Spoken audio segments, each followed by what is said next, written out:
It's that time of year. We're at the Premier League winter break, and there's a few clubs that we've been keeping a really close eye on this season on the channel, all the way from their summer transfer business, the season itself, the preview, the expectations, how good should this team be doing, as well as rolling with the punches, going with all the ebbs and the flows of the season as it's unfolded. And now that we find ourselves in this lovely little kind of winter break in the January transfer window, the dust is starting to settle. It's a fantastic opportunity for us to look at the season that has unfolded thus far and really reevaluate and set out reasonable expectations for what should be achieved in the for the rest of the season, the second half of the season, once we come back from this little winter break. And where better to start than with Newcastle United? Newcastle made all the headlines in the summer transfer window, spending big on Sandro Tonali in a transfer that really did shock everyone in world football, that AC Milan would sell their title-winning, homegrown-ish kind of fan wonder kid to the Premier League for, there's a lot of money, don't get me wrong, but it's definitely not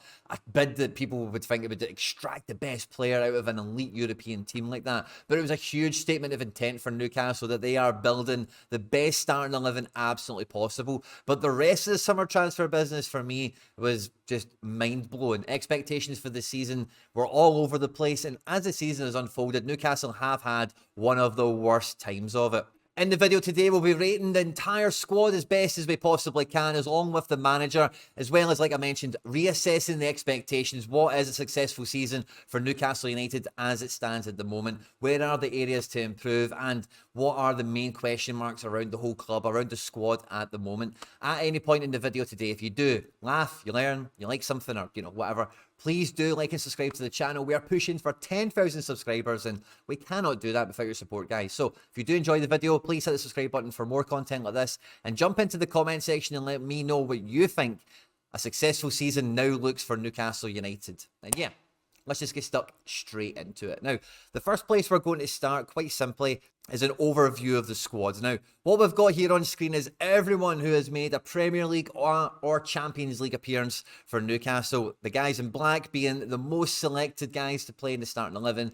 The grey is the kind of other guys that feature predominantly, and the green is the ones that have featured like less than 6 times, Now, there's a few youth players that I'm just going to eliminate from this for convenience at the moment, because they've played 25 minutes in the sense of Parkinson, and these other guys have played like 1 minute against Chelsea.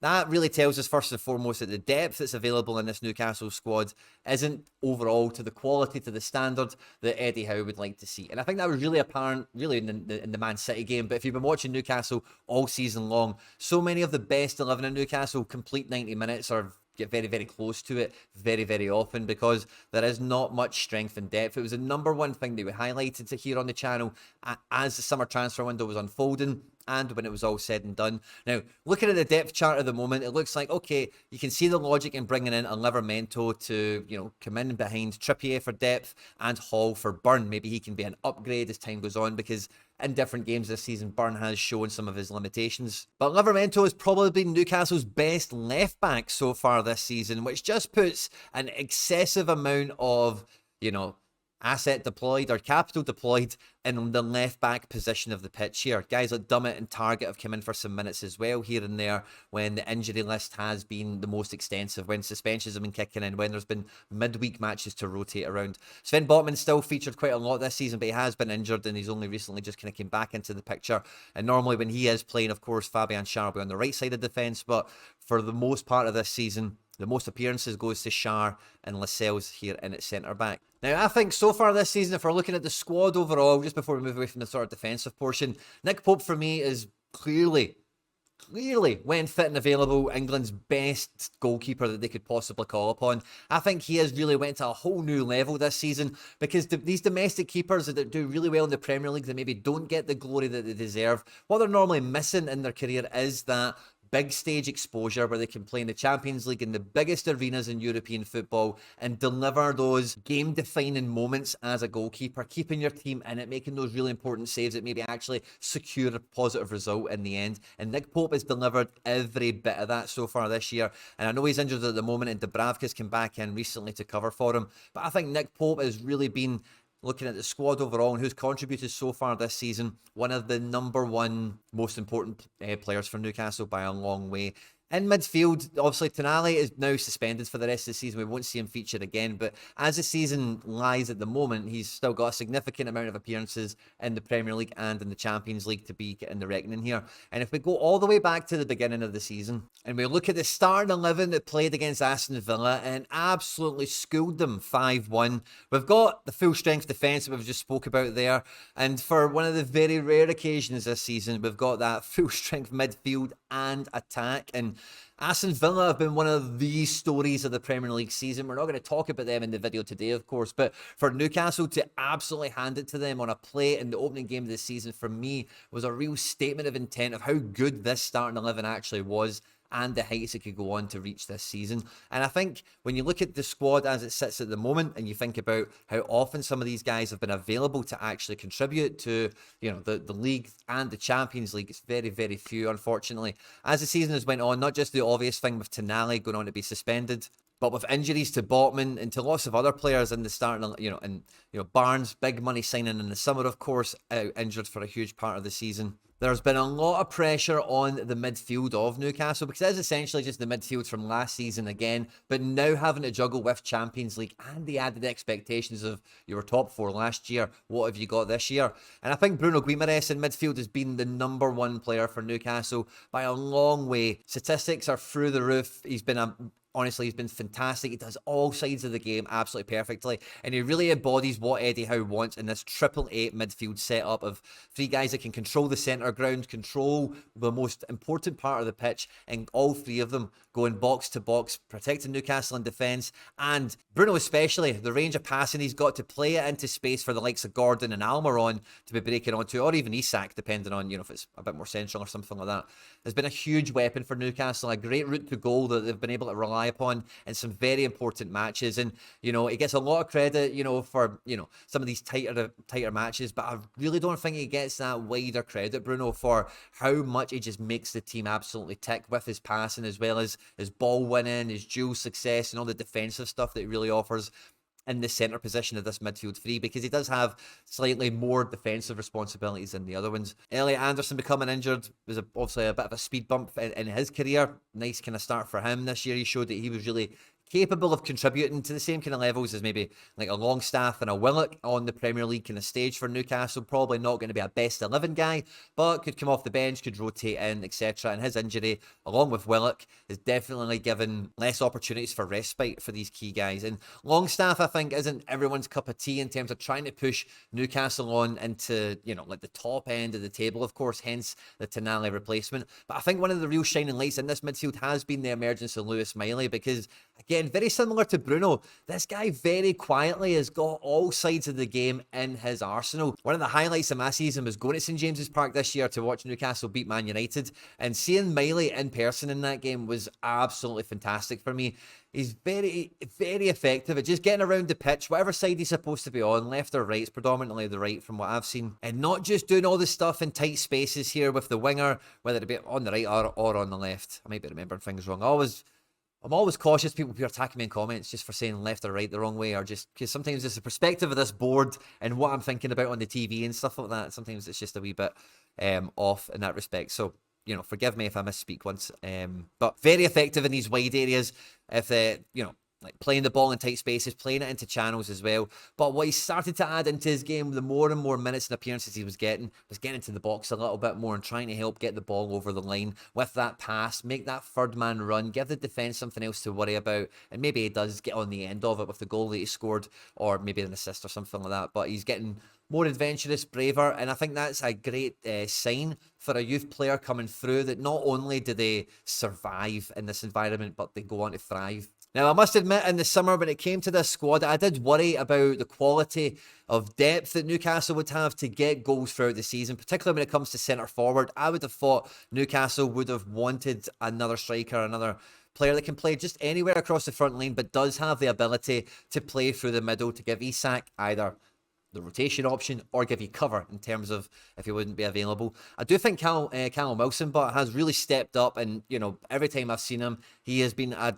perfect contributor. He's done the job asked of him, been very effective, and brilliant. But the concern with these guys is injury, is fitness, is consistency over an entire season. Newcastle, of course, are not in the knockout stages of European football. I already did a post-mortem on the Newcastle Champions League group stage. If you do want to watch that, I'll link it up in the corner now if you want to go and check that out. It'll be in the description of the video also. But, you know, Wilson, for me, passes the early part of the season. I think he's been fantastic. I think Isak has went from strength to strength this year and really kicked on. And scoring goals really hasn't overall been Newcastle's problem.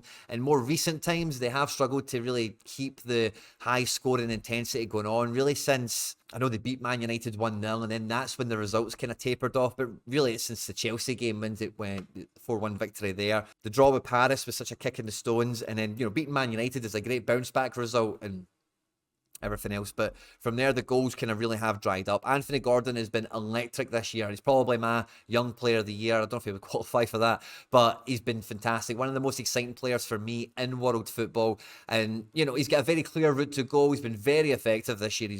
He's grown an extra foot taller. He's got an extra yard quicker. Whatever it is, he is on fire at the moment. And his chemistry with Isak has been fantastic to watch, but they do need support, they do need help, because as you can see, the depth here, Barnes hasn't been fit or available, was barely featured, Murphy the same, and otherwise it's Richie, who does have a lot of appearances on the books, but they're like a couple of minute substitutions and stuff like that. And I really don't think Newcastle have really had any weak links so far this year. I think they've just had such terrible situations go against the squad. You know, the areas of depth where they've not had cover has just really been overexposed. And the fixture pile-up and congestion that they've had, everything has just been an absolute, you know, there's no other way of putting it really. It's been a perfect storm of a terrible situation. It's just went from bad to worse. But for me, the next part of the mid-season report card would be the manager, who is now still he's getting some questions thrown at him from outside Newcastle. But I think, honestly, if you've been watching him and if you understand the project at Newcastle, there is just no way that really this guy's job should be under any threat at all. So if we look at Newcastle's results in the Premier League and in the Champions League, you know, on face value, it tells a little bit of a story. But if you've been watching Newcastle through this year, they have been absolutely scintillating, especially in the games where they get, you know, positive results. You know, they've been on, got a win, maybe fought back for a draw, depending on what game it is we're talking about. But the unfortunate part of all of this is the most important part of the season, where Champions League group stages were getting defined, and maybe some of these kind of 6-point games that really Newcastle needs to be winning to maintain that European status in the Premier League. It all really just came at the worst time possible. But in spite of all that, Eddie Howe still kept the team going, getting a really good result at home to Chelsea. The PSG result, we don't need to talk about the injustice of that. Again, I mentioned the group stage video. You can check that out if you're into that sort of thing. The great result against Man United when I was at St James's Park. And yet, 7 losses in the last 8 between League and Champions League is horrible, horrible reading for Eddie Howe, for Newcastle this year. And it's probably why the outsiders that look at the club think that there should be pressure put on them, because they are now falling away from the actual league positions itself.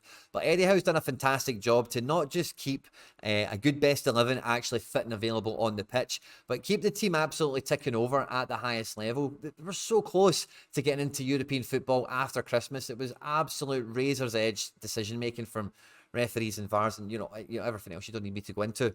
And if Eddie Howe is backed by Newcastle, that he is the guy for the project, then you cannot let these results and everything else go against him. Because again, like I mentioned and I kind of referenced already when we kind of evaluated the squad and how they've been performing, the squad have been great. They've just not all been available. And I reckon if you look at that team that we've seen that started the season against Aston Villa, play, you know, every other game that Newcastle had so far, they would probably be in the top 5 like, quite comfortably. You know, they'd be in amongst all that. If we look at the Premier League table as things stand at the moment, Newcastle have currently collected 10 losses. Now, if you go back over the last like 7 or 8 years of the Premier League, to get into the European spots, like you really need to keep the loss count under 12. It's been done once or twice with 13 or 14 losses. But as soon as you get over that kind of points tally potential, you're just not going to finish into the European spots and get into European football again next year, which Newcastle might say at the moment is not really a priority. It's not something that they have to go for, but it effectively costs you 2 seasons, because next summer, going into the window, attracting players to not play European football for a full season, no matter how much money you could prospectively play them, no matter how amazing the project might prospectively be, is going to slow you down for 2 seasons, essentially. So I think number one, with the clear FFP restrictions that Newcastle currently have on them, they would be absolutely crazy to get rid of Eddie Howe, because, you know, the squad are doing great. They just really are. There's just not enough of them.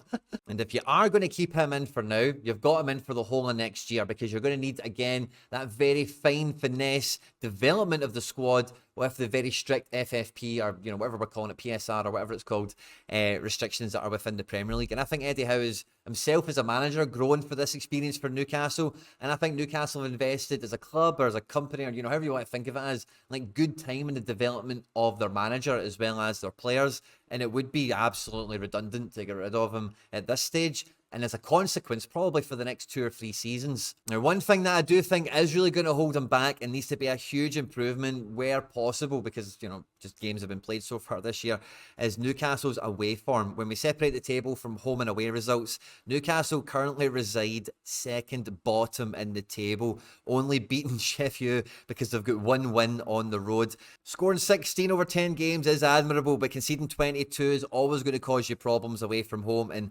that has been really where Newcastle domestically have let themselves down in a big way. Some of these results that they should have been collecting away from home at Bournemouth and Luton and whatever would make the difference in them not being currently on 10 losses and then maybe being on 11 or 12 wins, which, as you can see, puts you in amongst for the likes of West Ham, Tottenham, Arsenal and Aston Villa, rather than the likes of Chelsea, Wolves, Bournemouth, Brighton. So the fans, the Geordies, also play a huge part at St James's Park. I've been there, I've tasted the atmosphere. I know that it is 12 men when you're at St James's Park. It really is. They do need a bit more help on the road, and really that's what brings us into the next part of the assessment, if you like, of the report card mid-season, is what can be done in January, what business should be done, where are the areas where they need strengthening, where they need reinforcements. But really a lot of the answers to that come back around is there's not much that can be done. Looking at the squad at the moment, of course, like on paper, I know Livermento's been probably the best left back, but he is meant to be the backup right back. I would be starting him over Byrne in this current format, but if he's fit and available, obviously. But with Joelinton now also being out for the remainder of the season, there is so much pressure on this Newcastle squad to deliver anything. Now, I'm talking about European spots in the Premier League, but probably the number one route to goal, the best way to have a successful season for this squad for Newcastle, is the FA Cup. They're currently in the round of the last 32, I think it is. It's the round before the quarterfinals, the last 16 maybe, against Fulham after winning that derby match with Sunderland, of course. And I think getting a positive result against Fulham, there's a lot of other really strong ties in the FA Cup already, so there will be some of the bigger teams that eliminate each other. But I think this is a tournament that, again, Eddie Howe and Newcastle should be dreaming of Wembley, should be dreaming of a cup final. This squad could work in a cup situation very easily. There's been a lot of talk for Newcastle having to maybe them being forced into, selling somebody like a Bruno or an Isak or something like that to ease up these financial restrictions and allow them to go back into the market and maybe turn one player into 2 or 3 and make a bigger difference to the squad.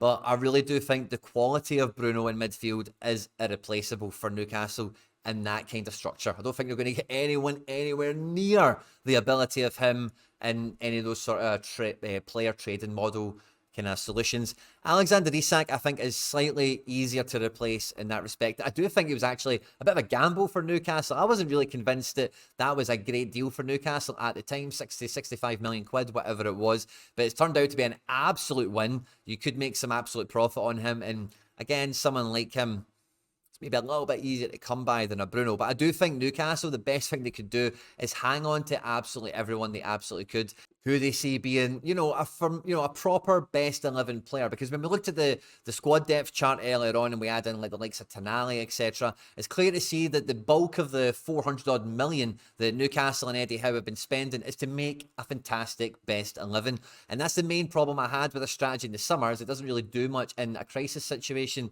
like Newcastle find themselves in.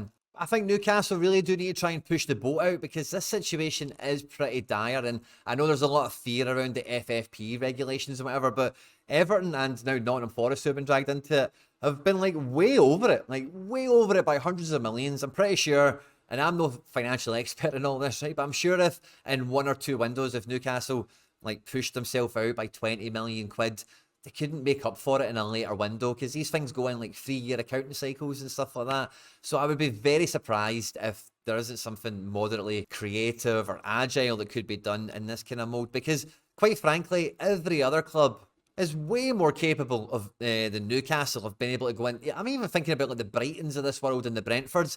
They don't have huge revenues. They spend, they do sell. I get that. Their player trading model is probably a bit more active in that respect, but they're not like clubs with huge revenues.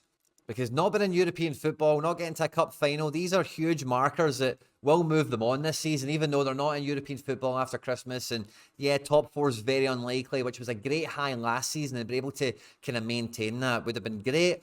Did seem realistic and unrealistic in the summer. Seems unrealistic now. So I think Newcastle really need to push the boat out. The Calvin Phillips transfer does seem to be kind of off the cards, as it were. But like what I mentioned with some of Newcastle's competition in the Premier League, the Brightons, the Brentfords, and some of these other clubs in the league, they go shopping in European football and they try to be quite clever. They try to use good scouting and good data and build into the strategies that they're building already with the manager in the style of play and everything else. So I know there's been a huge focus on best 11 caliber, elite level European footballers that cost 40 million, 50 million, 60 million, whatever.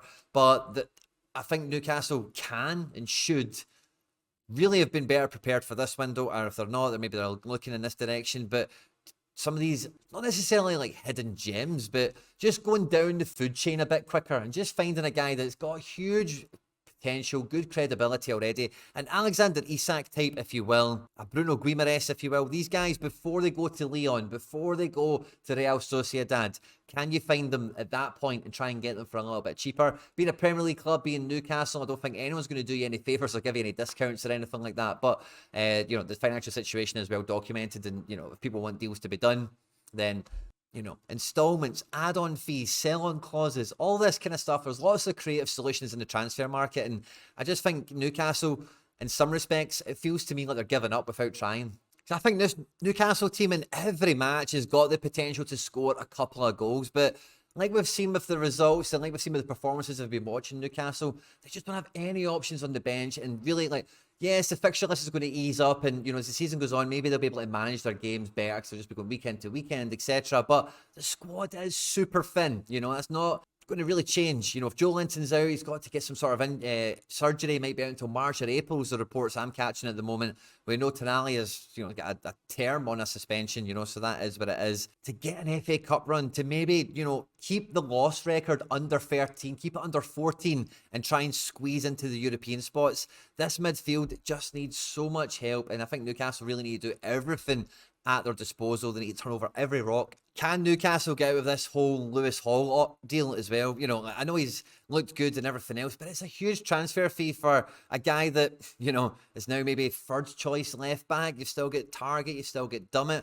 And I just feel this, loan with obligation to buy 35 million just feels like a real noose around Newcastle's neck financially. So can you get out of that deal? Just play Livermore left back instead of Burn, play Botman in there as a that's a great back four to me. I love Livermore coming in here. I thought he's looked great at left back. It gives you a really nice dimension as well coming into midfield to support some of these other guys that have been playing in there, depending on what game it is we're talking about. And then it just buys more space for Gordon to hide in and the wee shadows to, get in people's blind spots for these cheeky balls that can be played into him and then behind and over the top. So, I'm a big fan of Livermore playing in at left back in this one.